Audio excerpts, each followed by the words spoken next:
이번 제사는 30인분이다. 하나도 줄이지 말고 다 해라. 어머님, 저 혼자는 못합니다. 그 말이 끝나기도 전에 밥상이 뒤집혔습니다. 뜨거운 국물이 제 발등으로 쏟아졌습니다. 시어머니는 장식장 위 도자기를 팔로 쓸어 던지며 소리쳤습니다. 이 집 물건 다 내다 버려. 싹 다 치워버려. 6년 동안 제사 12번을 혼자 차린 대가가 그것이었습니다. 저는 캐리어를 끌고 현관에 섰습니다. 그때 남편이 서재 금고를 열고 뛰어나와 제 손에 카드 한 장을 억지로 쥐어줬습니다. 당신 없이는 이 집 아무리 뭘 한다고 해도 안 돌아가. 그런데 그 카드를 뒤집은 순간 저는 그 자리에 얼어붙었습니다. 앞면에 남편 이름이 아니라 회사 이름이 새겨져 있었습니다. 남편은 왜 하필 그 카드를 잘못 집어왔을까요? 그 금고 안에는 무엇이 더 들어있었을까요? 그리고 이 카드 한 장이 어떻게 코스닥 상장사 하나를 통째로 무너뜨리게 될까요? 사연 시작하기 전에 구독을 꾹 눌러주세요. 오늘도 행복이 넘쳐나길 기원하겠습니다. 오늘의 사연 시작합니다. 그날 아침 공기는 유난히 차가웠습니다. 저는 새벽 5시에 눈을 떴습니다. 알람을 맞춘 적도 없는데 6년째. 몸이 먼저 일어났습니다. 부엌 형광등을 켜자 싱크대. 스테인리스가 하얗게 번쩍였습니다. 쌀을 씻는 물이 손끝을 파고들었습니다. 손등 갈라진 자리가 쓰라렸습니다. 6년 전 저는 조리학교를 수석으로 졸업했습니다. 유럽 연수 장학생 명단에도 이름이 올랐었습니다. 그 종이를 받아든 날 저는 밤새 잠을 못 잤습니다. 그런데 결혼 날짜가 잡히자 시어머니는 그 종이를 밥상 밑으로 밀어넣었습니다. 칼질은 집에서도 할 수 있는 거라고 말했습니다. 저는 그 말에 아무 대답도 못했습니다. 그 뒤로 제사가 12번 지나갔습니다. 명절상, 시어머니 계모임 점심상, 남편 거래처 사장들 술상까지 전부 제 손에서 나왔습니다. 누구도 그것을 기술이라고 부르지 않았습니다. 집에는 요리사가 없었고 식모만 하나 있었습니다. 반년 전부터 시어머니의 말이 달라졌습니다. 말에 욕이 섞이기 시작했습니다. 저는 거실 화재 경보기 커버를 열고 작은 홈캠 하나를 안쪽에 붙였습니다. 제가 서 있는 자리만 찍히도록 각도를 맞췄습니다. 그날부터 저는 기록하는 사람이 됐습니다. 아침상을 올리자 시어머니가 젓가락으로 상을 두드렸습니다. 이번 제사는 30인분이다. 전이며 탕이며 나물이며 하나도 줄이지 말고 다 해라. 작년처럼 접시 개수 모자라면 내가 사람들 얼굴을 어떻게 보겠니? 저는 국그릇을 내려놓다 손을 멈췄습니다. 어머님, 저 혼자는 못합니다. 사람을 쓰시든지 형님들 손을 좀 빌리세요. 시어머니 눈꺼풀이 잘게 떨렸습니다. 뭐라고? 지금 네가 방금 나한테 못한다고 했어? 밥이나 짓는 게 부엌에 붙어 있는 게 어디서 감히 안 된다는 소리를 해? 이 집에서 네가 하는 게 그거 말고 뭐가 있어?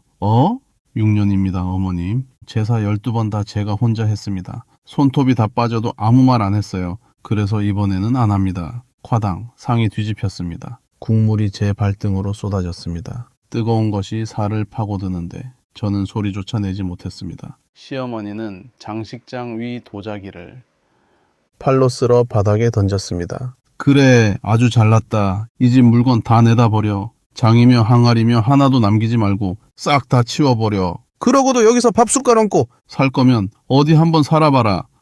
시어머니는 계모임 가방을 챙겨 나갔습니다. 현관문이 닫히자 집안이 물속처럼 조용해졌습니다. 저는 깨진 도자기 조각을 밟지 않고 방으로 들어가 캐리어를 꺼냈습니다. 옷 몇 벌을 넣고 6년치 가계부 6권을 눌러 담았습니다. 손이 떨려서 지퍼가 2번 걸렸습니다. 캐리어를 끌고 현관에 섰을 때 안방 쪽에서 급한 발소리가 났습니다. 남편이 서재로 뛰어들어갔습니다. 금고문이 열리는 소리가 났습니다. 남편은 카드 한 장을 들고 나와 제 앞을 몸으로 막았습니다. 어디 가려고? 문 앞에서 뭐 하는 거야? 지금 가방 내려놔. 비켜. 당신하고 말하고 싶지 않아. 엄마가 또 뭐라고 했는데 그래. 내가 오늘 저녁에 확실하게 말할게. 딱 하루만 참아줘. 6년을 참았어. 하루가 무슨 소용이야. 남편은 제 손을 억지로 펴서 카드를 손바닥에 눌러 넣었습니다. 이거 받아. 이걸로 다 써. 한도 그런 거 신경 쓰지 말고 백화점이든 어디든 가서 다 써. 당신 없이는 이 집 아무리 뭘 한다고 해도 안 돌아가. 그때 남편 주머니에서 진동이 울렸습니다. 남편은 화면을 힐끗 보더니 얼굴색이 종이처럼 하얗게 변했습니다. 겉옷도 걸치지 않고 구두를 반만 신은 채 뛰어나갔습니다. 서재문도 금고도 잠그지 못했습니다. 저는 캐리어를 현관에 그대로 세워두고 열린 서재로 들어갔습니다. 금고 안카드 거치대에 똑같은 새 카드가 한 장 더 꽂혀 있었습니다. 저는 제 손에 든 카드를 뒤집었습니다. 앞면에 회사 이름이 각인돼 있었습니다. 대명 FNP, 남편 개인 카드가 아니었습니다. 법인 결제 카드였습니다. 등줄기에서 식은땀이 송골송골 솟았습니다. 심장이 목까지 올라와 뛰었습니다. 남편은 급한 마음에 개인 카드 옆에 나란히 두었던 회사 카드를 잘못 집어 온 것이었습니다. 금고 안에는 다른 것들도 있었습니다. 호텔 객실 결제 영수증이 고무줄로 묶여 있었습니다. 귀금속 매입 명세서가 접혀 있었습니다. 그리고 JW 인베스트라는 곳으로 돈을 보낸 확인증이 여러 장 나왔습니다. 저는 한 장씩 펼쳐 사진을 찍었습니다. 찍고 나서는 순서를 흐트리지 않고 원래의 자리에 그대로 되돌려 놓았습니다. 서류 아래에서 전원이 꺼진 선불폰이 나왔습니다. 충전기를 꼭꼭 켜자 문자가 수십 건 밀려 들어왔습니다. 회사 자료를 들먹이며 돈을 더 보내라는 내용이었습니다. 저는 화면을 하나씩 사진으로 남겼습니다. 영수증 날짜를 달력과 맞춰봤습니다. 남편이 지방 출장이라던 날, 야근이라던 날 전부 호텔 결제일과 겹쳤습니다. 저는 그날 밤 장롱 안쪽에서 6년간 생활비에서 조금씩 떼어 모은 현금 봉투를 꺼냈습니다. 그 돈으로 흥신소에 뒷조사를 맡겼습니다. 이 카드로 결제하면 남편 휴대폰에 곧바로 문자가 갑니다. 저는 그걸 알고 있었습니다. 알고도 백화점 명품관으로 갔습니다. 시어머니가 개모임에서 1년 내내 탐내던 한정판 가방을 계산대에 올렸습니다. 보석 하나도 함께 올렸습니다. 손님, 이거 2개 다 한 번에 결제하시겠어요? 네, 한 번에 해주세요. 포장은 안 해도 됩니다. 승인 소리가 짧게 났습니다. 그때부터 전화가 쏟아졌습니다. 저는 화면만 내려다보다 가방 안에 휴대폰을 넣었습니다. 집으로 돌아와서는 폐기물 수거 업체를 불렀습니다. 직원이 정말 다 버려도 되냐고 되물었습니다. 사모님, 이 자개장은 오래된 물건 같은데 괜찮으시겠어요? 나중에 말 나오면 저희가 곤란해서요. 괜찮습니다. 이 집 어른이 직접 하신 말씀이에요. 잠깐만 들어보세요. 저는 홈캠 영상을 재생해 보여줬습니다. 집 앞물건 다 내다 버리라는 목소리가 스피커에서 또렷하게 나왔습니다. 싹 다 치워버려! 직원은 짧게 헛기침을 하고 장갑을 다시 끼웠습니다. 알겠습니다. 그럼 큰 것부터 내리겠습니다. 자개장이 들려 나갔습니다. 골동품 장롱과 항아리도 실려 나갔습니다. 반출비도 같은 카드로 결제했습니다. 저녁 무렵 시어머니가 돌아왔습니다. 텅 빈 거실 앞에서 가방을 손에서 떨어뜨렸습니다. 이게 무슨 일이야? 내 자개장 어디 갔어? 말 좀 해봐. 어디 갔냐고? 저 항아리는 우리 시어머니가 나 시집 올 때 주신 거야. 어머님이 아침에 다 버리라고 하셨잖아요. 저는 하라는 대로 했습니다.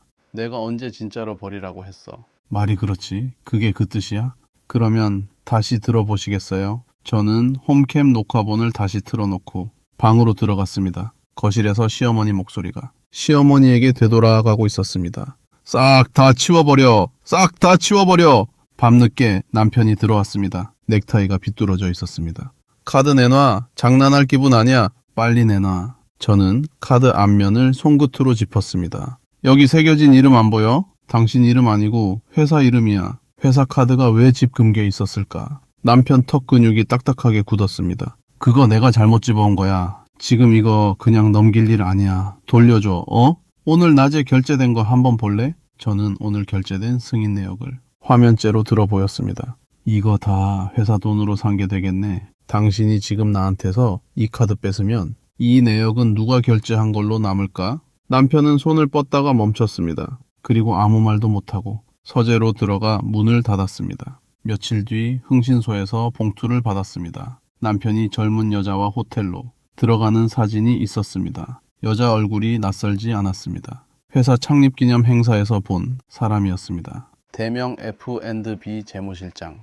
지금도 그 자리에 앉아 있었습니다. 흥신소 직원은 담배를 비벼 끄며 말했습니다. 솔직하게 말씀드릴게요. 이 사진들 재판에서는 힘을 못 씁니다. 찍은 방법이 걸려서요. 보시는 용도로만 쓰셔야 해요. 그러면 회사 서류는요. 금고에서 찍은 거요. 그건 얘기가 다릅니다. 그쪽이 훨씬 무섭습니다. 저는 고개를 끄덕였습니다. 그러면 쓸 수 있는 것만 쓰면 됩니다. 금고에서 찍은 사진, 카드 결제 내역, 홈캠, 녹화본. 저는 이 세 가지를 서로 다른 클라우드 두 곳과 외장 메모리에 나눠서 저장했습니다.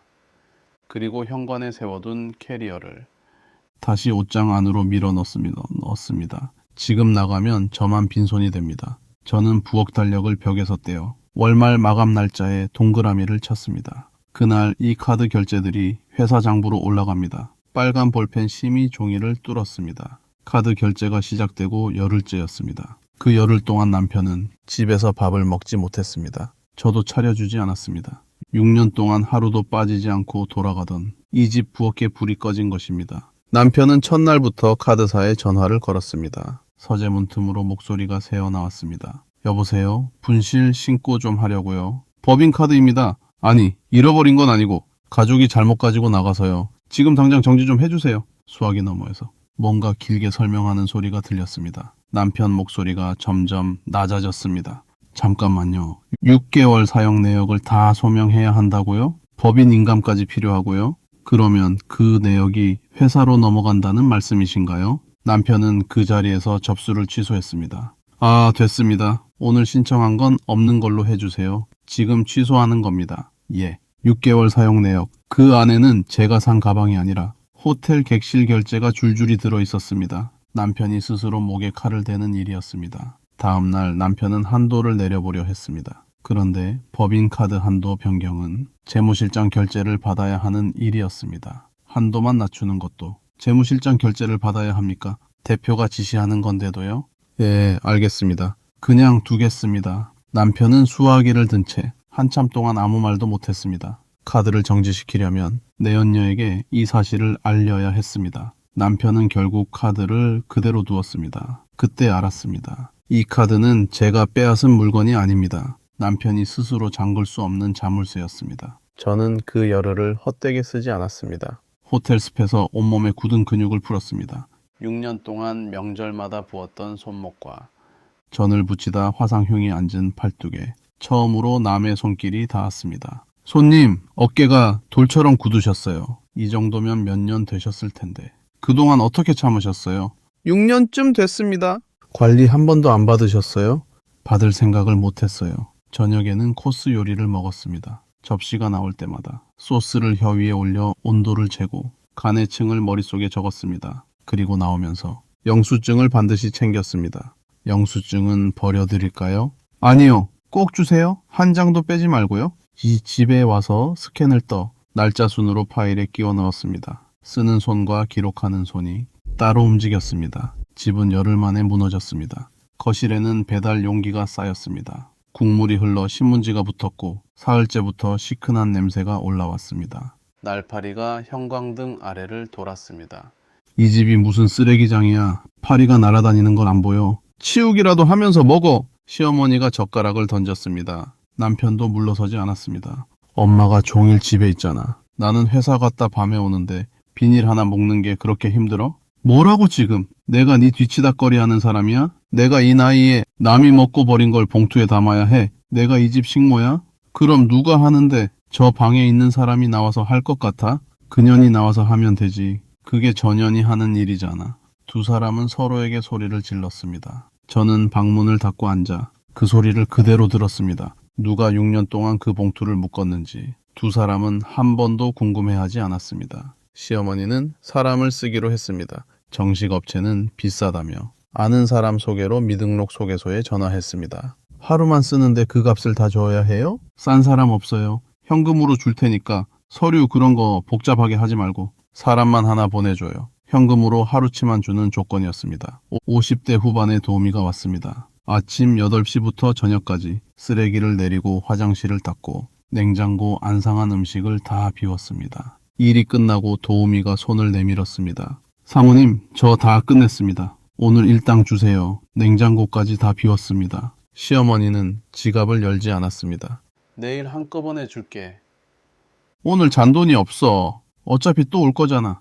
안 됩니다. 저는 하루씩 받는 조건으로 왔습니다. 소개소에서도 그렇게 말했어요. 오늘 받아야 저도 집에 쌀을 삽니다. 아니, 이 사람이 지금 남의 집에 와서 목소리를 높여? 청소를 제대로 했는지 내가 봐야 주지. 저기 저 창틀은 손도 안 댔잖아. 창틀은 하라고 안 하셨습니다. 됐고 내일 와 가라니까. 도우미가 시어머니 팔을 잡았습니다.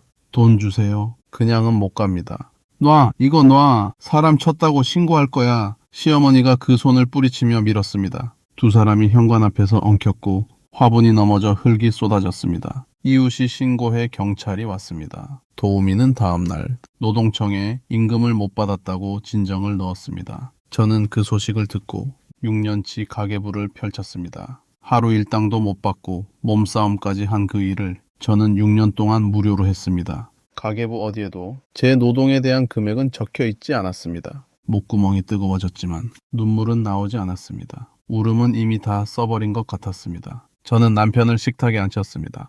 홈캠 영상을 재생했습니다. 시어머니가 상을 엎는 장면과 욕설이 그대로 나왔습니다. 이거 뭐야? 당신 이거 어디서 찍었어? 집에 카메라를 달았다는 거야? 소리 좀 들어봐! 당신 어머니 목소리야. 그 다음에는 금고에서 찍은 사진 몇 장을 종이로 인쇄해 내려놓았습니다. 이건 또 뭐야? 당신 내 금고 열었어? 당신이 안 잠그고 뛰어나갔어. 그날 누구 전화 받고 나갔는지 내가 말해줄까? 남편은 인쇄물을 손으로 덮었습니다. 협의로 이혼하자. 재산 분할은 정확하게 나누고. 무슨 소리야 갑자기? 이혼이 무슨 밥 먹자는 소리야? 6년 동안 매일 밥 먹자고 했던 사람은 나야. 이제 내가 다른 걸 말하는 거고. 남편은 인쇄물을 접으며 목소리를 낮췄습니다. 엄마가 잘못했어. 엄마가 나이 들어서 그런 거야. 내가 오늘 저녁에 무릎이라도 꿇게 할게. 사과받고 없던 일로 하자. 우리 6년 살았는데. 남편은 그날 저녁 시어머니를 앉혔습니다. 엄마 한마디만 해. 빨리. 미안하다! 시어머니는 입술을 삐죽거리며 미안하다는 말을 겨우 한 음절 내뱉었습니다. 내가 뭘 그렇게 크게 잘못했다고? 다 이 집 잘 되라고 한 소리인데 저는 그 사과를 받지 않았습니다. 말은 필요 없어. 어머님 방으로 들어가세요. 인연이 지금 나한테 들어가시라고요. 시어머니가 방문을 닫고 들어갔습니다. 저는 종이 한 장을 남편 앞에 밀었습니다. 분할 비율 적은 종이야. 여기 이름 써. 지금 여기서. 남편 손끝이 잘게 떨렸습니다. 펜을 잡았다 놓았다 했습니다. 이걸 지금 당장 쓰라고? 이런 건 변호사도 보고 해야 하는 거야. 당신 변호사한테 보여줄 수 있어? 이 사진들도 같이 보여줄 수 있어? 남편은 대답하지 않았습니다. 그날 밤 남편은 서재로 들어가 문을 잠갔습니다. 저는 벽에 귀를 대지 않았습니다. 대신 아침에 통화 기록을 확인했습니다. 남편은 그 밤에 내연녀를 만났습니다. 사흘 뒤 남편의 태도가 완전히 바뀌었습니다. 각서 안 써. 그리고 앞으로 그 소리 꺼내지 마. 당신이 뭘 가지고 있는지는 모르겠지만 그건 그냥 종이 쪼가리야. 사진 몇 장으로 뭘 어쩌겠다는 거야. 회사 일은 당신이 알 게 아니고 당신이 알아들을 수 있는 것도 아니야. 열흘 전에는 나 없으면 이 집 안 돌아간다고 했잖아. 그건 그때 얘기고 나중에 저는 알게 됐습니다. 내연녀가 남편에게 이렇게 말했다고 합니다. 장부는 이미 다 정리했고 JW 인베스트 명의도 세탁이 끝났으니 아내가 쥔 것은 정황뿐이라고요. 남편은 그 말 한마디에 공포를 내려놓았습니다. 그 방심이 나중에 어떻게 돌아올지 두 사람은 몰랐습니다. 시어머니는 다른 방법을 썼습니다. 부녀회장과 친척 몇 명을 집으로 불렀습니다. 과일을 깎아내놓고 저를 앞에 세워두고 말했습니다. 여기 좀 보세요. 우리 며느리가 요즘 정신이 나갔어요. 백화점 가서 가방을 턱하니 사고 집 안살림을 다 팔아치웠다니까. 자개장이 없어졌어요. 자개장이. 씀씀이가 이렇게 해파서 내가 밤에 잠을 못 자요. 내가 무슨 죄를 지어서 이런 걸 며느리로 들였는지. 아이고 사부인. 그 집 아들이 고생이 많네. 친척들이 혀를 찼습니다. 저는 아무 말도 하지 않았습니다. 그 자리에 앉아있던 이웃 한 사람이 휴대폰을 무릎 위에 올려두고 대화 전체를 녹화하고 있었습니다. 문제는 시어머니가 신이 나서 말을 너무 많이 한 것입니다. 며느리 흉을 다 보고 나서 부녀회 사람들 이야기로 넘어갔습니다. 우리 부녀회도 사람이 없어요. 김 여사는 남편 연금 갖고 유세하고 박 여사는 저번 여행비도 아직 안 냈어. 회비 거둘 때 슬쩍 빠지는 거. 내가 다 알아요. 그 사람들 다 속이 시커먼 사람들이야. 녹화하던 이웃의 얼굴이 굳었습니다. 그 이웃은 집에 돌아가 영상을 부녀회 단체 대화방에 그대로 올렸습니다. 다음 날 아침이었습니다. 현관 밖에서 여자들 목소리가 울렸습니다. 부녀 회원 6명이 몰려와 초인종을 계속 눌렀습니다. 문 열어요. 나와서 말해봐요. 누가 속이 시커멓다고요? 누가 여행비를 안 냈다고요? 내가 그 회비 통장 내역 다 뽑아왔어요. 어디 얼굴 좀 봅시다. 시어머니는 커튼을 닫고 방에서 나오지 않았습니다. 그러다 제 방문을 두드렸습니다. 네가 퍼뜨렸지. 네가 그 영상 돌린 거잖아. 집에 카메라 달아놓는 년이 그런 짓 못할 게 뭐 있어. 어머님, 저는 그 자리에서 과일 접시만 내려놓고 서 있었습니다. 찍은 사람도 저 아니고 올린 사람도 저 아닙니다. 누가 올렸는지는 그 대화방에 다 나와 있을 텐데요. 직접 물어보세요. 뭐? 어머님 입에서 나간 말입니다. 시어머니는 입을 벌리고 서 있었습니다. 추궁할 상대가 없어진 것입니다. 자기 입에서 나간 말이 자기 발목을 잡았습니다. 그 무렵 흥신소에서 두 번째 봉투가 왔습니다. 이 여자 뒤가 지저분합니다. 전에 다단계 하면서 노인들 돈을 걷어서 문제가 됐어요. 그리고 이름을 한번 바꿨습니다. 지금 쓰는 이름 원래 이름이 아닙니다. 몇 년 전 일입니까? 오래됐습니다. 그래서 회사에서도 아무도 모르는 거예요. 저는 컴퓨터를 켜고 인터넷 등기소에 접속했습니다. JW 인베스트 법인 등기부를 열람했습니다. 화면을 보는 순간 손끝이 차갑게 식었습니다. 대표이사는 내연녀였습니다.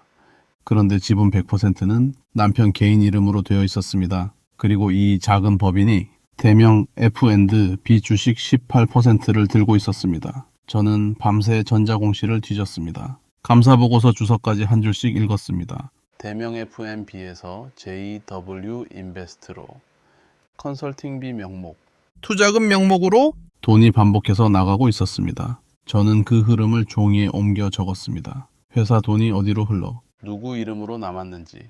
선 하나로 이어졌습니다. 그리고 같은 공시자료에서 낯선 이름 하나를 발견했습니다. 대명 FNB를 인수하려고 실사를 진행 중인 외식그룹이 있었습니다. 대표 이름을 보고 저는 숨을 멈췄습니다. 한준호. 조리학교 시절 제 미각을 유일하게 인정해줬던 동창이었습니다. 저는 그 이름을 수첩에 적고 한참 동안 손으로 덮고 있었습니다. 며칠 뒤 남편의 비서가 저에게 확인 전화를 잘못 걸었습니다. 사모님, 죄송한데 확인 하나만요. 이번 주 금요일 저녁 예약이요. 대표님 개인 일정이라 사모님께 확인받으라고 하셔서요. 시내 프라이빗 룸 2인석. 케이크는 초 1개로 준비해달라고요. 누구 생일인가요? 저는 이름까지는 못 들었습니다. 대표님이 직접 잡으신 거라서요. 저는 전화를 끊고 5분 동안 앉아 있었습니다. 심장이 뛰는데 손은 오히려 차분했습니다. 그리고 그 레스토랑에 직접 전화했습니다. 금요일 저녁. 같은 날 같은 시간에 홀 전체를 통째로 예약하고 싶습니다. 대명 FNB 대표이사 배우자 이름으로 하겠습니다. 홀 전체를요? 저희 홀이 24석인데 금액이 상당합니다. 괜찮습니다. 결제는 법인카드로 하겠습니다. 그리고 프라이빗 룸 예약은 그대로 살려두세요. 취소하지 마시고요. 예, 그대로 두라고요. 네, 그게 중요합니다. 저는 초대장을 만들었습니다. 제목은 거래처 감사 만찬이었습니다. 주요 주주들, 핵심 거래처 대표들, 사회이사와 감사에게 회사 명의로 초대장을 보냈습니다. 6년 동안 그 사람들 술상을 차렸던 사람이 처음으로 그 사람들을 손님으로 불렀습니다. 만찬 당일 저녁이었습니다. 홀에는 20개가 넘는 자리가 다 찼습니다. 저는 입구가 정면으로 보이는 구석 테이블에 앉아 있었습니다. 물잔에서 올라오는 물방울이 손가락을 적셨습니다. 사모님, 오늘 이런 자리 만들어주셔서 저희가 다 놀랐습니다. 대표님은 아직 안 오셨나요? 곧 오실 겁니다. 조금만 기다려주세요. 8시 무렵 문이 열렸습니다. 남편이 들어왔습니다. 팔에는 내연녀가 팔짱을 끼고 있었습니다. 꽃다발이 내연녀 품에 안겨 있었습니다. 대표님, 오늘 방 조용한 데로 잡았다고 하셨죠? 저 오늘 진짜 기대했어요. 그 순간 홀 안이 조용해졌습니다. 포크 놓는 소리 하나가 접시에 부딪히며 크게 울렸습니다. 주주와 거래처 대표들이 일제히 두 사람을 쳐다봤습니다. 남편은 세 걸음쯤 들어오다 멈췄습니다. 얼굴에서 핏기가 빠지는 것이 그 거리에서도 보였습니다. 내연녀는 팔짱을 풀려고 했지만 남편 팔이 굳어 있어서 꽃다발이 바닥으로 떨어졌습니다. 놓으세요. 지금 팔 놓으라고요. 안 움직여. 아니 대표님, 저희 오늘 감사만찬이라고. 회사 이름으로 초대장 받고 왔는데요. 이거 무슨 자리입니까? 거래처 사장 한 명이 일어서며 물었습니다. 남편은 대답하지 못했습니다. 입술만 몇 번 움직였습니다. 이분은 우리 회사 재무실장님 아닙니까? 꽃은 또 왜 들고 계세요? 그게 오늘이 뭡니까, 대표님? 저는 그 장면을 휴대폰으로 찍었습니다. 그리고 그 자리에서 감사와 사회이사 두 사람에게 사진을 전송했습니다. 전송 완료 표시가 뜨는 것을 보고 저는 물을 한 모금 마셨습니다. 물이 아주 차가웠습니다. 만찬 다음 주였습니다. 저는 새벽에 잠이 깼습니다. 휴대폰을 열자 은행 알림이 여러 건 쌓여 있었습니다. 잔액이 전부 빠져나갔습니다. 제 이름으로 된 계좌 3개였습니다. 6년 동안 생활비가 들어오던 통장, 적금 통장, 비상금 통장까지 잔액이 모두 0원이었습니다. 그 계좌들은 애초에 남편이 제 이름만 빌려 만든 것이었습니다. 결혼 직후 도장을 내놓으라고 해서 아무 생각 없이 내줬던 그 도장으로 남편은 인증서와 비밀번호를 다 쥐고 있었습니다. 새벽 3시에 남편은 그것으로 잔액을 전부 옮기고 비밀번호를 바꿔놓았습니다. 저는 옷을 걸치고 서둘러 지갑을 열었습니다. 법인카드가 꽂혀있던 자리가 비어 있었습니다. 그날 새벽 남편이 제 지갑에서 카드를 빼내간 것입니다. 손끝이 얼음처럼 차가워졌습니다. 등에서 식은땀이 흘렀습니다. 아침 9시에 현관 초인종이 울렸습니다. 문을 열어준 사람은 시어머니였습니다. 용역 인부 3명이 이삿짐 상자를 들고 들어왔습니다. 그 뒤로 내연녀가 걸어 들어왔습니다. 구두를 신은 채 거실까지 올라왔습니다. 내연녀는 서류 2장을 테이블에 올렸습니다. 초음파 사진과 임신 확인서였습니다. 어머님, 여기 보세요. 7주 됐대요. 의사 선생님이 심장 소리도 아주 튼튼하다고 그러시더라고요. 초음파 보시면 아시겠지만 아무래도 아들 같다고 하시네요. 시어머니가 사진을 두 손으로 받쳐들었습니다. 그러고는 현금 봉투를 받아 앞치마 주머니에 넣었습니다. 아이고, 이게 우리 손자야. 우리 집에 드디어 대를 이을 애가 생겼구나. 너는 6년 동안 아무 소식도 없었지. 6년이야, 6년. 사람이 부끄러운 줄을 알아야지. 이제 방 비워라. 오늘 안에 나가? 어머님, 여기는 제 주소지입니다. 저 혼자 쓰는 집도 아니고요. 주소지가 무슨 벼슬이야? 너 나 좀 보자. 이 집에 네 이름으로 된 못 하나 있어? 숟가락 하나라도 네가 산 거 있어? 내연녀가 안방 옷장 문을 열었습니다. 어머님, 옷장 좀 쓸게요. 제 짐 들어와야 하니까요. 제 옷을 팔로 쓸어 안고 베란다 창을 열어 아래로 던졌습니다. 겨울 코트가 화단에 떨어졌습니다. 결혼 전에 입던 셰프복도 함께 날아갔습니다. 어머, 이건 뭐예요? 요리사 옷인가? 이런 걸 아직도 안 버리고 뒀네요. 꿈은 접었는데 옷은 못 접었나 봐요. 저는 경찰에 신고했습니다. 경찰관 2명이 왔습니다. 사모님, 저희도 답답합니다. 그런데 서류상으로는 두 분 다 이 집 거주자로 되어 있어요. 저희가 지금 누구를 강제로 내보낼 수는 없습니다. 민사로 진행하셔야 합니다. 알겠습니다. 그러면 하나만 물어볼게요. 지금 이 상황 사진 찍어두는 건 되죠? 그건 하시는 게 좋습니다. 나중에 다 필요합니다. 저는 알겠다고 했습니다. 그리고 휴대폰을 들었습니다. 화단에 떨어진 제 옷들, 거실에 쌓인 이삿짐 상자, 용역 인부가 짐을 들여오는 모습, 테이블 위 초음파 사진까지. 전부 사진으로 찍었습니다. 찍으면서 손이 떨렸지만 초점은 하나도 흔들리지 않았습니다. 저녁에 남편이 종이를 내밀었습니다. 이혼 합의서야. 읽어볼 것도 없어. 위자료도 없고 재산 분할도 없어. 서로 감정 상하지 말고 여기서 깔끔하게 끝내자. 당신 지금 내 통장 다 비웠지. 새벽 3시에 카드도 내 지갑에서 빼갔고. 남편은 잠깐 눈을 피했습니다.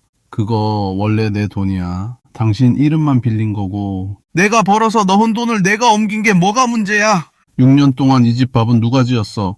또 그 소리 할 거야. 밥이야 누구나 짓는 거지. 저는 펜을 잡지 않았습니다. 그날 밤 저는 잠을 자지 않고 법률 상담을 받을 곳을 찾았습니다. 다음날 대한법률구조공단에 갔습니다. 그 다음에는 이혼 전문 변호사 사무실에 갔습니다. 두 곳에서 같은 말을 들었습니다. 솔직하게 말씀드리겠습니다. 상대가 재산을 이미 숨긴 상태예요. 재산을 밝히라고 신청하고 가압류도 걸고 본안 소송까지 같이 가야 합니다. 비용은 수천만 원 들어가고 기간은 최소 1년 넘게 봐야 해요. 착수금은 얼마입니까? 변호사가 말한 금액을 듣고 저는 잠시 숨을 멈췄습니다. 제 지갑에는 그 금액의 100분의 1도 없었습니다. 오늘 당장은 어렵겠습니다. 마음은 급하시겠지만 돈 없이 시작하면 중간에 다 무너집니다. 방법이 생기면 다시 오세요. 그날 밤 폭우가 쏟아졌습니다. 저는 캐리어 하나만 들고 스스로 그 집을 나왔습니다. 누가 밀어낸 것이 아니라 제 발로 나왔습니다. 그것만은 제가 정하고 싶었습니다. 빗물이 신발 안까지 들어왔습니다. 버스 정류장 의자에 앉아 휴대폰으로 숙박비를 계산했습니다. 가장 싼 방값도 모자랐습니다. 비가 어깨를 두드리는데 아무 생각도 나지 않았습니다. 그때 수첩이 떠올랐습니다. 등기부에서 확인해둔 주소, 대명 FNB를 인수하려고 실사 중인 그 외식그룹 법인의 본점 소재지. 저는 캐리어를 끌고 지하철을 2번 갈아탔습니다. 주소가 가리킨 곳은 번듯한 사옥이 아니었습니다. 골목 안 낡은 식당이었습니다. 조리학교 시절 수업이 끝나면 자주 드나들던 그 골목이었습니다. 간판 글씨가 반쯤 벗겨져 있었습니다. 그곳은 준호의 첫 가게였고 지금도 법인 등기 주소로 남아 있었습니다. 마감 시간이었습니다. 셔터를 내리려고 나온 남자가 저를 보고 손을 멈췄습니다. 비에 젖은 저를 위아래로 훑어보다가 눈이 커졌습니다. 어이, 너 맞지? 맞잖아. 비 오는데 우산도 없이 여기서 뭐 하고 서 있어? 들어와, 빨리 들어와. 준호는 저를 안으로 들였습니다. 수건을 던져주고 가스불을 다시 켰습니다. 냄비에 육수를 붓고 학창시절 제가 늘 먹었던 그 국물 요리를 다시 만들었습니다. 머리부터 닦아. 감기 걸리면 혀 죽어. 너 혀 죽으면 큰일이야. 준호야, 나 그냥 잠깐 앉았다 갈게. 앉았다 갈 사람이 캐리어를 끌고 오냐? 말은 나중에 하고 이거 먼저 먹어. 이거 아직도 그 맛인지 봐줘. 네가 간 봐주던 그 맛. 네 소금 2꼬집. 그거 아직 안 잊었어. 한 숟갈 넘기는데 목이 막혀서 삼켜지지 않았습니다. 6년 동안 남에게 밥을 차려주기만 했습니다. 누가 저를 위해 불을 켠 것이 그때가 처음이었습니다. 눈물이 국물 위로 떨어졌습니다. 준호는 아무것도 묻지 않고 제가 다 먹을 때까지 기다렸습니다. 그리고 서류철을 하나 가져왔습니다. 자, 이제 내 얘기 좀 들어봐. 우리 그룹이 대명 FMB 실사하고 있어. 급식이랑 유통 채널이 필요해서. 그런데 들여다보다가 이상한 걸 먼저 찾았어. 준호가 실사 요약본 몇 장을 펼쳤습니다. JW 인베스트라는 이름이 형광펜으로 칠해져 있었습니다. 회사 돈이 그 법인으로 계속 빠져나간 흐름이 표로 정리돼 있었습니다. 제가 밤새 종이에 옮겨 적었던 그 선과 똑같았습니다. 여기 이 줄 봐. 컨설팅비라고 적혀 있는데 컨설팅한 사람이 아무도 없어. 돈만 나가고 사람이 없는 거야. 나도 그 표 봤어. 공시 뒤져서 밤새 손으로 옮겨 적었어. 준호가 숟가락을 내려놓았습니다. 뭐? 잠깐만. 네가 이걸 봤다고? 너 대명 FMB랑 무슨 관계야? 그 회사 대표가 내 남편이었어. 이거 대표 아내가 너였다니. 세상 참 좁다. 이제 아내 아니야. 곧 아니게 될 거고. 준호는 잠깐 저를 보다가 말투를 바꿨습니다. 좋아. 그럼 사업 얘기로 하자. 우리 새 한식 브랜드 준비 중이야. 메뉴 개발 담당 자리 비어 있어. 사택도 있고 지금 당장 갈 데 없으면 거기 들어가. 준호야, 나 6년 놀았어. 칼도 안 잡았어. 동정으로 주는 자리 아니야. 네 혀가 필요해서 부르는 거야. 그리고 하나만 물어볼게. 너 그 6년 동안 진짜 안 했어? 제사상 몇 번 차렸어? 12번. 거래처 술상은 셀 수도 없어. 그럼 놀았다는 말 하지 마. 그거 다 현장이야. 저는 대답 대신 고개를 숙였습니다. 준호는 다음날 아침 그룹 자문 변호사와 상담 일정을 잡아줬습니다. 변호사는 제가 가져간 자료를 책상 위에 쭉 늘어놓았습니다. 흥신소 사진은 옆으로 밀었습니다. 이건 힘을 못 씁니다. 법정에서 오히려 손해예요. 대신 이쪽 보세요. 금고에서 찍으신 사진, 카드 결제 내역, 거실 홈캠 녹화본. 이 세 가지는 살아있습니다. 아주 튼튼하게 살아있습니다. 그리고 변호사는 JW 인베스트 등기부와 공시 자료를 한참 들여다봤습니다. 안경을 벗고 저를 보며 말했습니다. 사모님, 이 법인이 들고 있는 18%요. 남편분의 개인 지분 남은 것과 우호 지분을 다 합쳐서 계산해 봤습니다. 경영권 싸움이 붙으면 이 18%가 승패를 정합니다. 이게 캐스팅 보트입니다. 그러면 이걸 제가 가지면요. 회사 주인이 바뀔 수도 있습니다. 저는 그 종이를 손으로 짚었습니다. 심장이 크게 한번 뛰었습니다. 변호사는 병원의 사실조에도 넣어주었습니다. 임신 확인서에 적힌 병원이었습니다. 회신은 짧았습니다.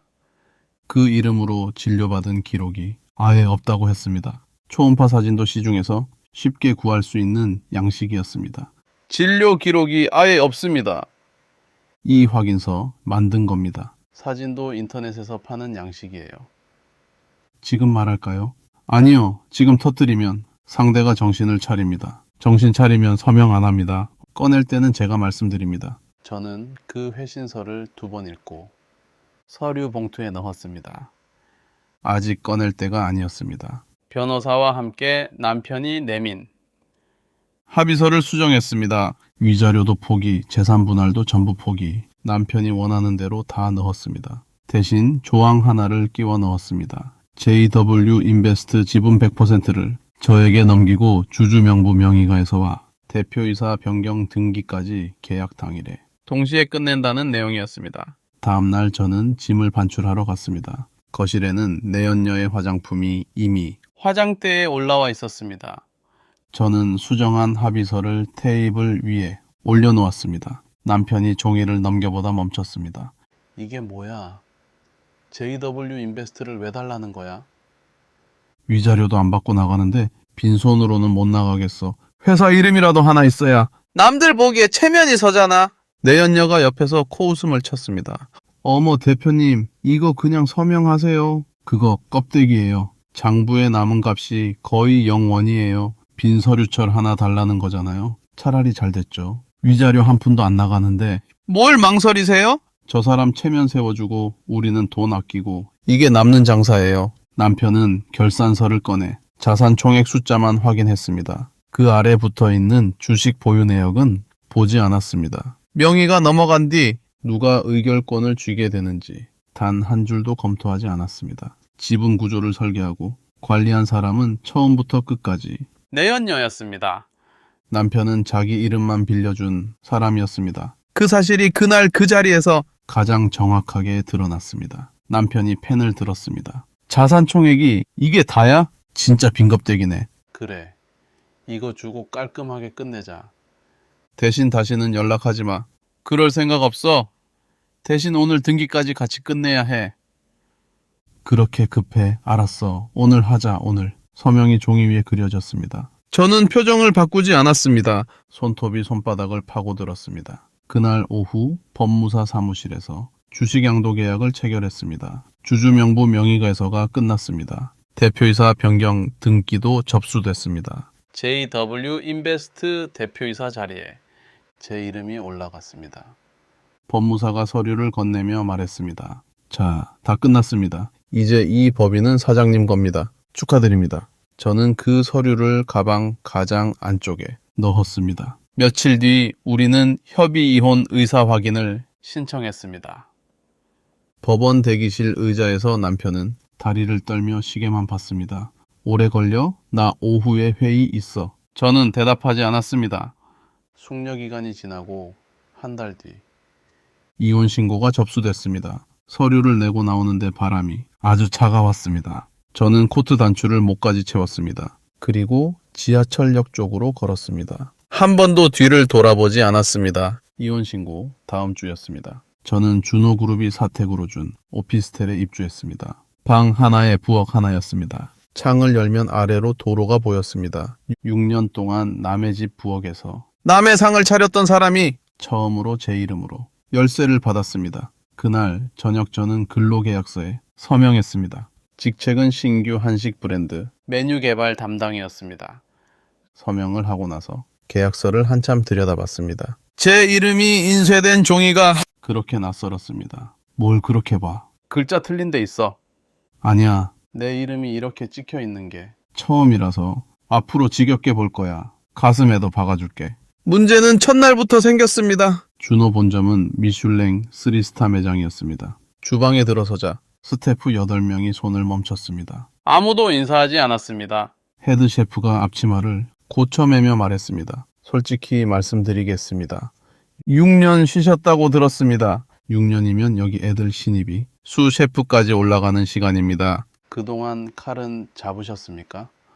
저희는 대표님 동창이라고. 문 열어드리는 주방이 아닙니다. 그러면 뭘 보여드리면 됩니까? 말은 됐고요. 칼 잡아보세요. 여기서는 그거 하나로 다 봅니다. 예, 젊은 스태프 한 명이 뒤에서 웃었습니다. 형, 그냥 봐드려요. 집에서 제사상 차리다 오셨다던데 여기는 제사상 안 팔잖아요. 그 말에 손끝이 뜨거워졌습니다. 저는 앞치마를 매면서 대답했습니다. 제사상 12번 차렸습니다. 한 번에 30인분씩요. 전 부치고 탕 올리고 나물 무치고 그거 다 같은 시간에 끝냈습니다. 같은 시간에 12가지 불을 올리는 일 여기서 해보셨습니까? 그건 손 하나로 12하고 다 봐야 했습니다. 도와주는 사람은 없었고요. 주방이 조용해졌습니다. 저는 사흘을 요구했습니다. 사흘 주십시오. 코스 12종 내겠습니다. 그때 먹어보고 나가라고 하시면. 제가 나가겠습니다. 헤드셰프가 팔짱을 풀었습니다. 좋습니다. 재료는 참고 다 쓰십시오. 사흘 동안 코스 12종을 만들었습니다. 죽은 발효였습니다. 간장, 식초, 젓갈. 6년 동안 제가 매일 만졌던 것들이었습니다. 첫날에는 3년 묵은 간장으로 소스 5가지를 뽑았습니다. 둘째 날에는 감식초와 매실초로. 생선의 비린기를 걷어냈습니다. 셋째 날에는 멸치젓과 새우젓을 걸러. 맑은 국물을 냈습니다. 간을 볼 때마다 헤드셰프의 눈꺼풀이 떨렸습니다. 이 국물 젓갈로 낸 겁니까? 새우젓 걸러서 3번 내렸습니다. 젓갈 냄새가 하나도 안 납니다. 냄새는 버리고 감칠맛만 남기는 겁니다. 제사 지낼 때 어른들이 비린 거 못 드셔서 익힌 방법입니다. 12번째 접시가 나갔을 때 헤드셰프는 숟가락을 내려놓고 한동안 말을 하지 않았습니다. 그러고는 뒤를 돌아 소리쳤습니다. 다들 뭐 하고 있어? 멍하니 서서 구경만 할 거야? 노트 꺼내, 레시피 받아 적어. 지금부터 표준화 들어간다. 계량 하나라도 놓치면 다시 못 만들어. 아까 웃었던 스태프가 가장 먼저 노트를 펼쳤습니다. 저에게 다가와 고개를 숙였습니다.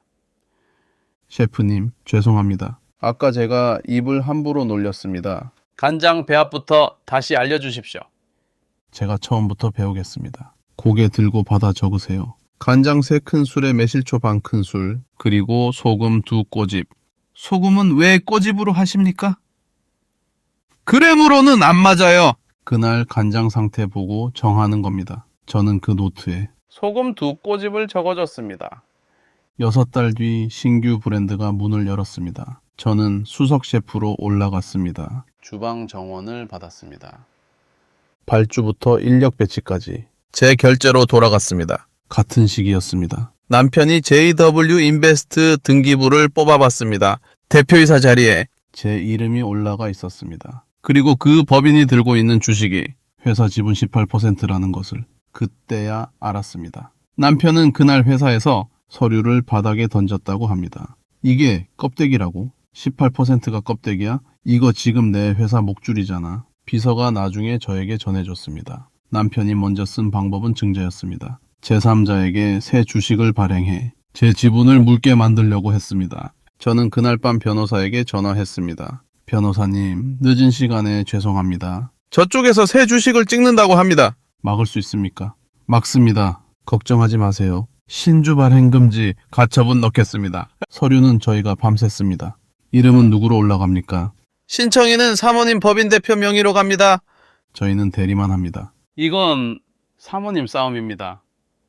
그래야 나중에도 말이 안 나옵니다. 준호그룹 법무팀이 서류를 냈습니다. 2주 뒤 법원이 인용 결정을 내렸습니다. 남편이 찍으려던 새 주식은 한 장도 나오지 못했습니다. 남편은 다음으로 자산을 팔려고 했습니다. 회사의 가공센터 설비를 계열사의 헐값으로 넘기려는 계약이었습니다. 저는 회계장부를 보여달라고 청구했습니다. 그리고 자산 처분 금지 가처분도 넣었습니다. 2건 다 인용됐습니다. 그 사실이 공시로 나갔습니다. 그날 주가가 하루 종일 밀렸습니다. 증권 게시판에 글이 쏟아졌습니다. 대표 부인이 회사를 뒤집고 있다는 말이 장마감까지 올라왔습니다. 열람한 장부는 두꺼웠습니다. 저는 회의실에서 사흘 동안 한 장씩 넘겼습니다. 접대비 항목에서 손이 멈췄습니다. 호텔 객실 결제가 줄줄이 있었습니다. 명품 매장 결제도 있었습니다. 날짜와 금액이 눈에 익었습니다. 2줄, 여기 좀 보세요. 접대비로 올라간 게 명품 매장입니다. 접대를 백화점에서 했나 보네요. 이건 제가 결제한 겁니다.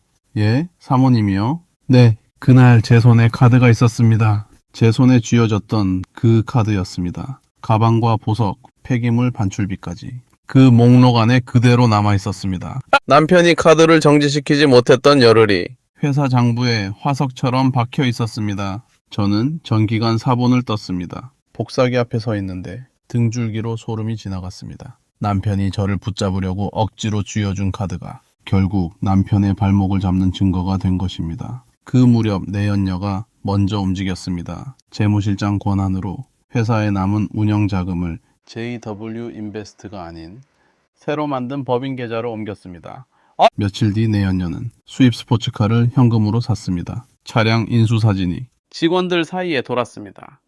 본가에서도 일이 벌어졌습니다. 시어머니는 그 집 단독 명의자였습니다. 그런데 그 집에서 내연녀의 밥을 차리고 있었습니다. 쫓겨나지 않으려고 설거지와 청소까지 맡았습니다. 국이 왜 이렇게 싱거워요, 어머님? 저 입맛 까다로운 거 아시잖아요. 소금 더 넣을까? 넣으세요. 그리고 화장실 물때 좀 닦아주세요. 제가 아침에 봤는데 누렇던데. 내가 이 집 주인인데. 내가 왜 주인이시죠? 그런데 지금 돈 넣는 사람은 저예요. 그렇죠. 내연녀는 시어머니를 앉혀놓고 생활비가 없다고 했습니다. 어머님, 솔직하게 말씀드릴게요. 이러다 우리 다 굶어요. 회사가 지금 돈이 안 돌아요. 집을 잡히면 돈이 나와요. 잠깐 빌리고 바로 갚으면 돼요. 집을 잡힌다고? 은행에서 해주냐? 은행은 서류가 복잡해요. 어머님 소득 증명도 있어야 하고 몇 주씩 걸려요. 제가 아는 사람이 있어요. 도장만 찍으면 그날 나와요. 현금으로요. 이 이자는 얼마냐? 어머님, 그런 건 제가 다 봅니다. 어머님은 도장만 찍으세요. 그래야 손자 볼 준비도 하잖아요. 시어머니는 도장을 찍었습니다. 그 집에 사채업자의 근저당이 걸렸습니다. 이자율이 얼마인지. 시어머니는 끝까지 읽지 않았습니다. 한 달 뒤 내연녀가 남편에게 말했습니다.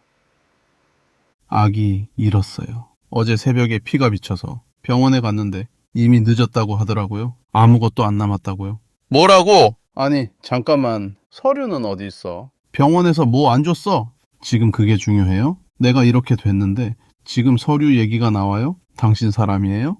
아니, 그게 아니라. 그만해요! 그 얘기 다시 꺼내면 저 이 집에서 나갈 거예요. 남편은 더 묻지 않았습니다. 확인 없이 그대로 받아들였습니다. 그때 남편이 병원에 전화 한 통만 했다면 모든 것이 달라졌을 것입니다. 남편은 그 한 통을 걸지 않았습니다.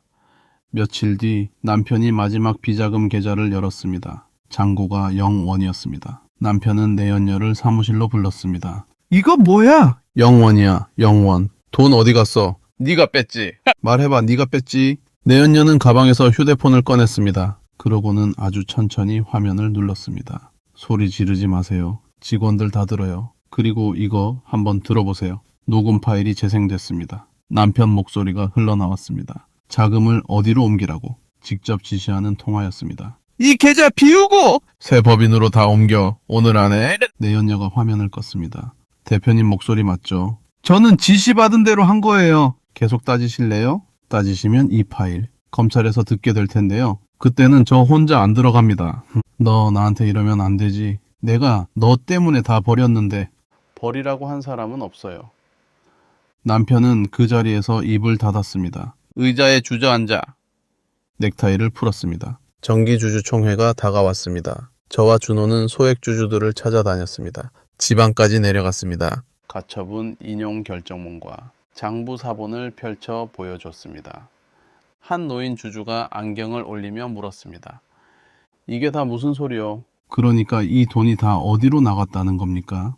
대표 개인이 만든 회사로 갔습니다. 컨설팅비라고 적혀 있는데 컨설팅한 사람이 없습니다. 여기 도장 찍힌 서류에 다 있습니다.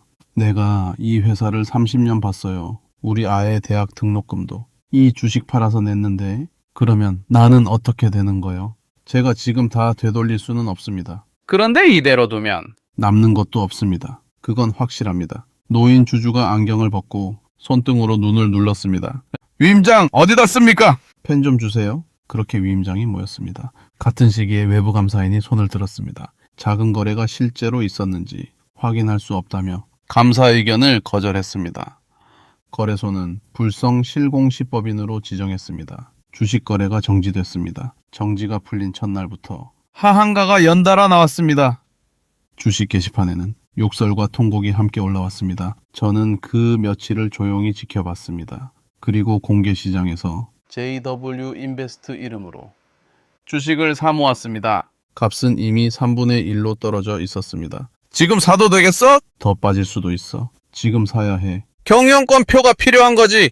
차익이 필요한 게 아니야. 준호그룹과는 의결권을 함께 행사한다는 약정을 맺었습니다. 합산안이 과반이 넘었습니다. 계산기를 2번 두드리고 저는 숫자를 종이에 적어 변호사에게 보냈습니다. 변호사님, 계산해봤습니다. 넘습니다. 몇 %입니까? 과반입니다. 그러면 이제 총회 부르시면 됩니다. 임시주주총회가 열렸습니다. 남편은 단상 옆자리에 앉아 있었습니다. 안건이 상정됐습니다. 대표이사 해임이었습니다. 이해 있습니다. 저는 이 회사를 20년 키운 사람입니다. 지금 이 자리에서 저를 끌어내리면 이 회사 누가 책임집니까? 객석에서 목소리가 터졌습니다. 책임은 당신이 이미 다 팔아먹었잖아. 돈은 어디 갔어? 돈부터 내놔. 의장이 의사봉을 두드렸습니다. 표결하겠습니다. 찬성표가 압도적으로 나왔습니다. 의장이 결과를 읽는 동안 남편은 두 손으로 얼굴을 감쌌습니다. 그리고 저는 그 회사에 기타비 상무이사로 등재됐습니다. 그날 밤이었습니다. 사택 로비에 남편이 서 있었습니다. 수염이 자라 있었고 셔츠 목이 늘어나 있었습니다. 기다렸어. 잠깐만 얘기해. 지분 돌려줘. 그거 원래 내 거야. 내가 만든 회사야. 내가 밤새워서 만든 회사라고. 당신이 준 거야. 그날 당신이 서명했어. 법무사 앞에서. 그건 껍데기라고 들었어. 빈 서류 처리라고 해서 사인한 거야. 속아서 사인한 거잖아. 그럼 속인 사람한테 가서 따져. 그 사람 어디 있어? 지금 어디 있는지 알아? 남편은 대답하지 못했습니다. 이거 받아. 저는 봉투를 건넸습니다. 병원 사실조에 회신서가 들어 있었습니다. 내연녀의 전과 기록과 개명 기록도 함께 넣었습니다. 이게 뭐야? 당신이 아기 잃었다고 믿었던 거 애초에 없었어. 그 병원에 그 이름으로 온 사람이. 한 번도 없었어. 거짓말 하지 마. 당신도 그렇게 말할 줄 알았어. 그래서 종이로 가져왔어. 남편이 봉투를 받는 손이 떨렸습니다. 저는 엘리베이터로 걸어갔습니다. 로비 문이 열리며 준호가 들어왔습니다. 장바구니를 들고 있었습니다. 오늘 좀 늦었네. 저녁 아직 안 먹었지. 장 봐왔어. 올라가서 국 끓일게. 내가 끓일게. 오늘은 앉아있어. 준호가 함께 엘리베이터에 올랐습니다. 문이 닫혔습니다. 남편은 로비 소파에 앉았습니다. 봉투를 열고 회신서 문구를 손가락으로 짚어가며 읽었습니다. 해당 이름의 진료 기록이 확인되지 않는다는 한 줄이었습니다. 남편은 그 한 줄을 여러 번 다시 읽었습니다. 임시주총이 끝나고 석 달째였습니다. 그해 여름은 유난히 길었습니다. 새 브랜드 주방은 매일 새벽 6시에 불이 켜졌고 저는 그 불을 켜는 사람이었습니다. 그 여름의 어느 아침이었습니다. 휴대폰 알림이 하나 떴습니다. 대명 FNB가 만기 어음을 막지 못했다는 기사였습니다. 최종 부도, 상장 폐지 절차 개시, 수셰프가 제 옆으로 왔습니다. 셰프님, 이거 그 회사 아닙니까? 맞습니다. 괜찮으십니까? 국물관 봐주세요. 지금 그게 더 급합니다. 저는 기사를 끝까지 읽고 화면을 껐습니다. 가슴이 뛰지 않았습니다. 6년 동안 그 회사 사장들의 술상을 차렸고 그 회사 이름으로 제사를 지냈는데 막상 무너졌다는 소식 앞에서는 아무 소리도 나지 않았습니다. 저는 그날도 정시에 도마 앞에 섰습니다. 같은 달 제 시그니처 코스가 정식으로 판매를 시작했습니다. 발효를 축으로 짠 9접시였습니다. 3년 묵은 간장, 감으로 담근 식초, 새우젓을 걸러 만든 맑은 국물, 6년 동안 부엌에서 익힌 것들이 전부 접시 위로 올라갔습니다. 예약창이 열린 지 12분 만에 초회차가 전부 마감됐습니다. 홀 매니저가 뛰어 들어왔습니다. 셰프님, 다 나갔습니다. 서버가 멈춰서 다시 켰어요. 몇 분 걸렸습니까? 12분입니다. 회차를 늘리자는 말이 벌써 나옵니다. 저는 앞치마에 손을 닦으며 대답했습니다. 내일 준비! 수량 그대로 갑니다! 욕심내면 맛이 흔들립니다. 본사에서 뭐라고 할 텐데요? 제 이름으로 나가는 접시입니다. 제가 정합니다. 한 달 뒤였습니다. 국제 미식 매거진의 수석 평론가가 예약 없이 홀에 앉았습니다. 그날 코스를 전부 비우고 주방으로 들어와 손을 내밀었습니다. 이 국물 몇 년 걸렸습니까? 6년 걸렸습니다. 아무도 안 봐주는 데서요. 어디서 배우셨습니까? 남의 집 부엌입니다. 제사상 12번 차리면서 간을 손으로 익혔습니다. 평론가가 수첩을 덮었습니다. 그 얘기를 그대로 쓰겠습니다. 고맙습니다. 한 가지만 빼주세요. 불쌍하다는 말은 넣지 말아주세요. 그 인터뷰가 표지 특집으로 나갔습니다. 잡지가 깔리고 사흘 만에. 예약 대기가 반년치까지 밀렸습니다. 전화가 하루 종일 울렸습니다. 저는 그 무렵 결정을 내렸습니다. 이사회 결의를 거쳐 제가 가진 지분 전부를 준호그룹 지주회사에 넘겼습니다. 계약서에 도장을 찍는 자리에서 준호가 물었습니다. 진짜 다 넘길 거야?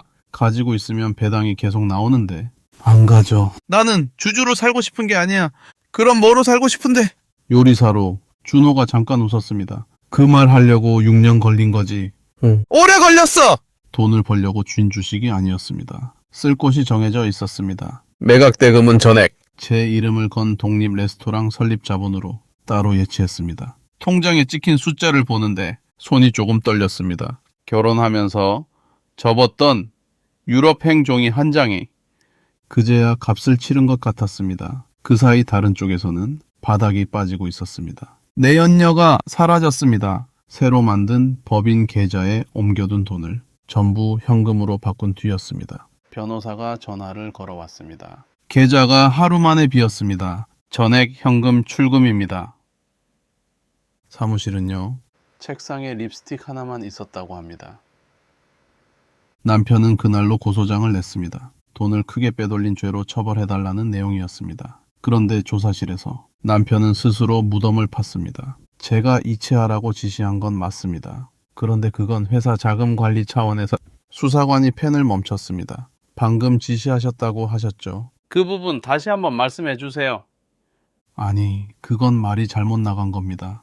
조서에는 이미 들어갔습니다. 남편은 그제야 입을 다물었습니다. 이미 늦었습니다. 자기 입으로 한 말이 조서에 그대로 남았습니다. 한 달 뒤 검찰이 움직였습니다. 대명 F&B 사무실과 남편이 머물던 집을 압수수색했습니다. 같은 시기에 국세청이 세금 관련 조사에 들어갔습니다. 조사관들이 가장 먼저 확보한 것이 법인카드 사용 내역 전부였습니다. 호텔 결제, 명품 매장 결제, 귀금속 매입, 개인이 회사 돈으로 쓴 자료로 한 장도 빠짐없이 정리됐습니다. 저는 참고인으로 출석했습니다. 서류철 3권을 들고 갔습니다. 금괴서 찍은 사진, 결제 영수증, 스캔본, 장부 열람 사본, 전부 날짜 순으로 편철해서 번호까지 붙여놓았습니다. 수사관이 서류를 넘기다 물었습니다. 이걸 언제부터 모으셨습니까? 카드를 받은 날부터요. 그날 하루 만에 이 판단을 하셨다는 겁니까? 6년 걸렸습니다. 하루 만에 한 게 아닙니다. 왜 이렇게까지 하셨습니까? 제 말은 아무도 안 믿었습니다. 종이는 믿어주니까요. 6달이 더 지났습니다. 겨울로 들어서던 무렵이었습니다. 본가에 걸려있던 근저당이 결국 실행됐습니다. 사채업자가 경매를 신청했고 집은 헐값에 넘어갔습니다. 낙찰자가 집을 비우라고 요구했습니다. 시어머니는 문을 잠그고 버텼습니다. 집행관이 입회한 날 현관문이 열렸습니다.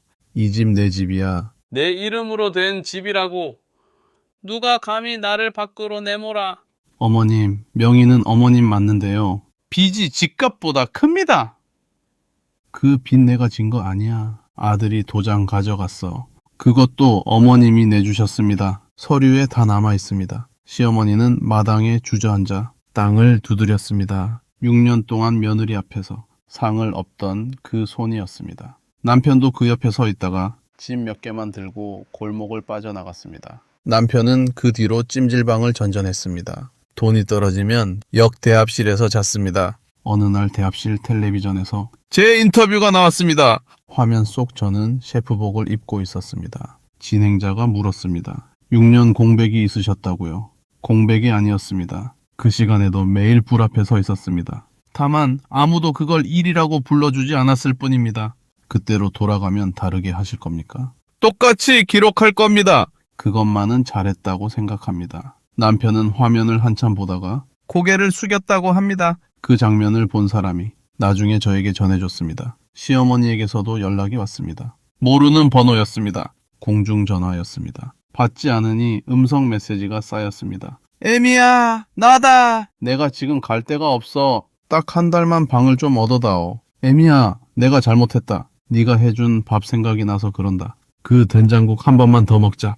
같은 번호로 하루에 5통씩 왔습니다. 저는 사흘을 듣고 번호를 바꿨습니다. 기존 번호로 오는 전화는 전부 막았습니다. 용서하지 않기로 한 것이 아니라 돌아가지 않기로 한 것이었습니다. 그해 겨울이었습니다. 준호그룹이 지주회사 출범을 기념해 갈라 디너를 열었습니다. 장소는 시내 대형 호텔 연회장이었습니다. 초대 인원이 300명이었습니다. 전체 코스를 제가 총괄했습니다. 경제신문에 행사 일정이 미리 실렸습니다. 제 이름과 얼굴도 함께 나갔습니다. 행사 당일 저는 단상에 섰습니다. 조명이 눈으로 쏟아졌습니다.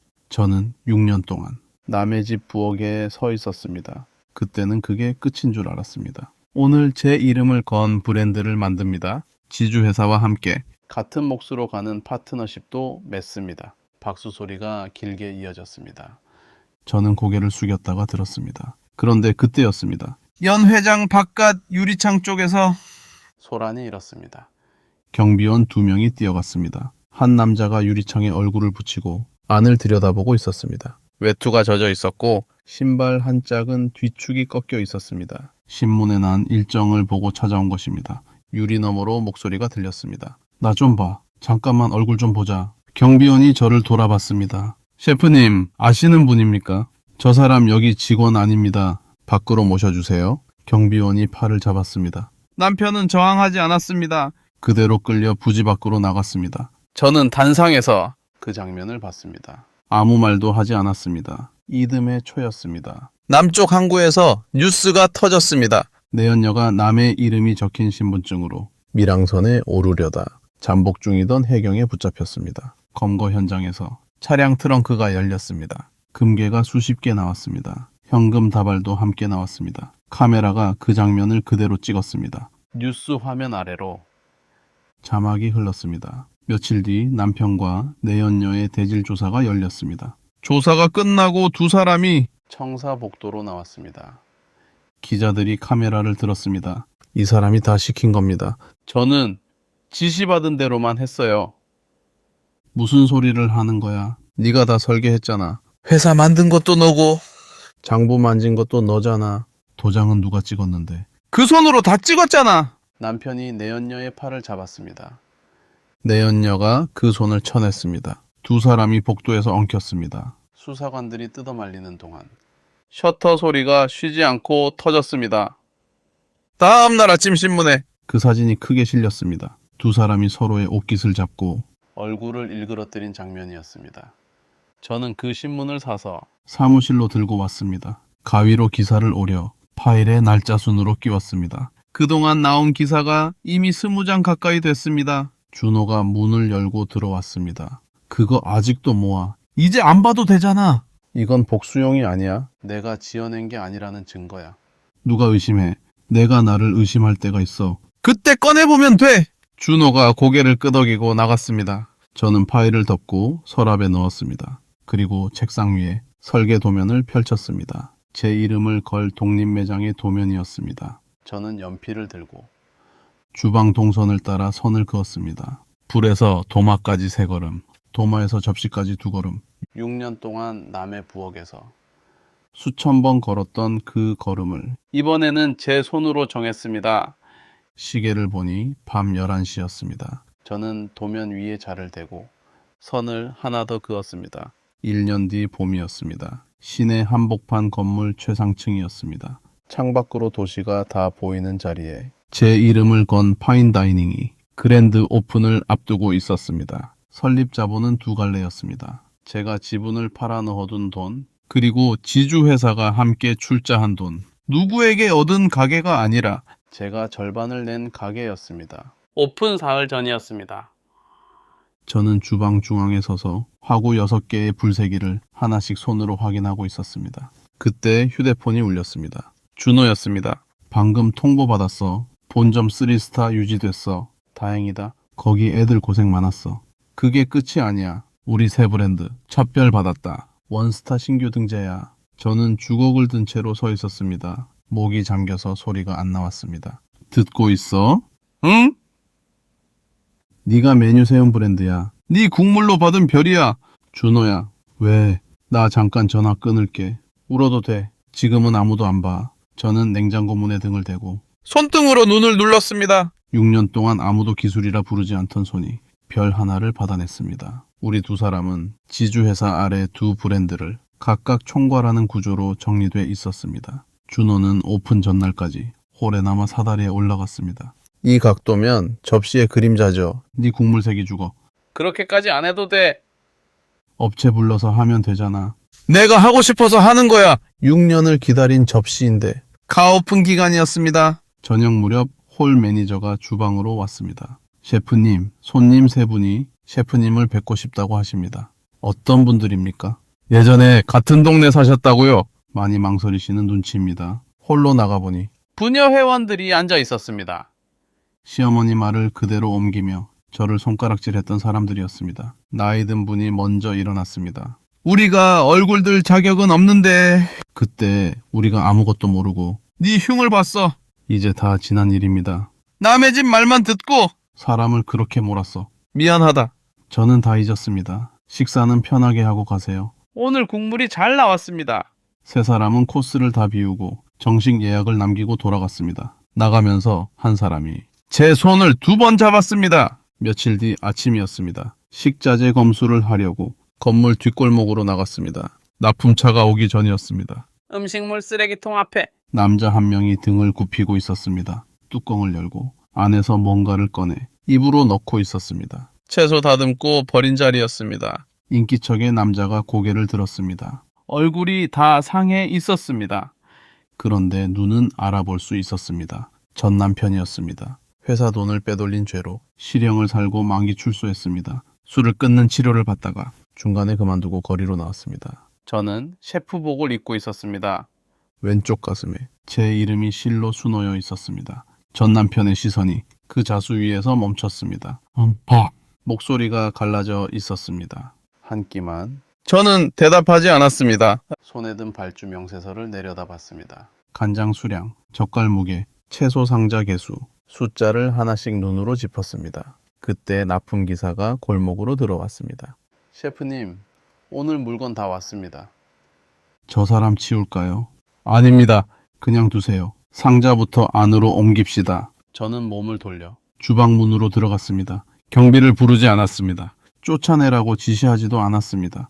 음식을 챙겨 나가지도 않았습니다. 문이 닫히는 소리가 등 뒤에서 났습니다. 그것으로 끝이었습니다. 저는 그 사람을 벌하지 않았습니다. 그저 지나갔습니다. 그게 제가 6년을 되찾는 방식이었습니다. 같은 주에 편지 한 통이 왔습니다. 지방 요양병원 소인이 찍혀 있었습니다. 글씨가 삐뚤어져 있었습니다. 사채빚을 갚으라는 사람들에게 밤낮으로 시달리다. 몸이 무너져 입원했다는 내용이었습니다. 그리고 부탁이 2가지 적혀 있었습니다. 병원 배식 보조 자리를 알아봐 달라는 것. 네가 해주던 밥을 한 끼만 먹고 싶다는 것. 저는 그 편지를 끝까지 읽었습니다. 평생 남에게 밥을 차리게 했던 사람이 이제 남의 배식 자리를 구하고 있었습니다. 홀 매니저가 옆에서 물었습니다. 답장 쓰실 겁니까? 안 씁니다. 괜찮으십니까? 괜찮습니다. 저 편지 한 장에 6년이 없어지지는 않습니다.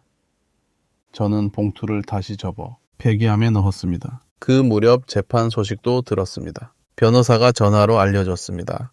1심 선고 나왔습니다. 징역 10년, 추징금까지 나왔습니다. 항소한다고 합니까? 할 겁니다. 그런데 수감 중에도 일을 벌였습니다. 같은 방 사람들에게 투자하면 몇 배로 준다고 했다가 적발돼서 징벌 처분 받았습니다. 끝까지 안 바뀌네요. 사람은 잘 안 바뀝니다. 오픈 첫날이었습니다. 저녁 5시에 예약이 전 좌석 마감됐습니다. 대기 명단이 2장 넘게 쌓였습니다. 주방에 불이 다 올랐습니다. 저는 앞치마 끈을 조이고 스태프들 앞에 섰습니다. 오늘 접시 하나가 누군가의 6년을 바꿉니다. 간 보는 손 아끼지 마세요. 예, 셰프. 시작합니다. 예, 셰프. 첫 접시가 나가고 마지막 접시까지 저는 전부 직접 확인했습니다. 홀을 2번 순회했습니다. 손님들이 숟가락을 내려놓고 국물 그릇을 두 손으로 들어 바닥까지 마셨습니다. 그 소리가 제일 좋았습니다. 영업이 끝난 시간이었습니다. 홀 조명이 반만 켜졌습니다. 준호가 홀 가운데로 걸어왔습니다. 그러고는 한쪽 무릎을 굽혔습니다. 주머니에서 작은 상자를 꺼냈습니다. 나는 학교 때부터 네 혀를 세상에서 제일 믿었어. 지금은 네 사람을 믿어. 남은 평생 나랑 같이 살자. 주방 스태프들이 문틈으로 고개를 내밀고 있었습니다. 저는 상자를 받아 반지를 직접 꺼냈습니다. 그리고 제 손으로 끼웠습니다.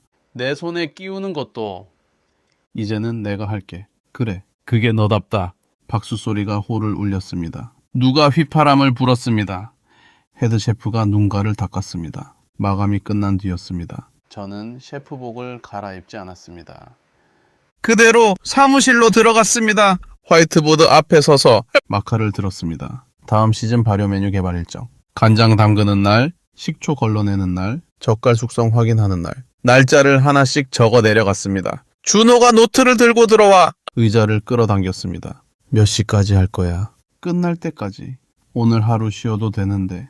오늘 정해야 내년 간장이 나와. 알았어. 물 끓여올게. 6년 전 새벽 5시 저는 남의 집 부엌에서 누가 시키는 밥을 짓느라 눈을 떴습니다. 지금도 새벽에 눈이 떠집니다. 다만 이제는 제가 짓고 싶은 것을 짓습니다. 저는 화이트보드에 첫 줄을 적었습니다. 그리고 첫 회의를 시작했습니다. 주인공은 상을 엎은 시어머니에게 소리치지 않았습니다. 바람난 남편의 뺨을 때리지도 않았습니다.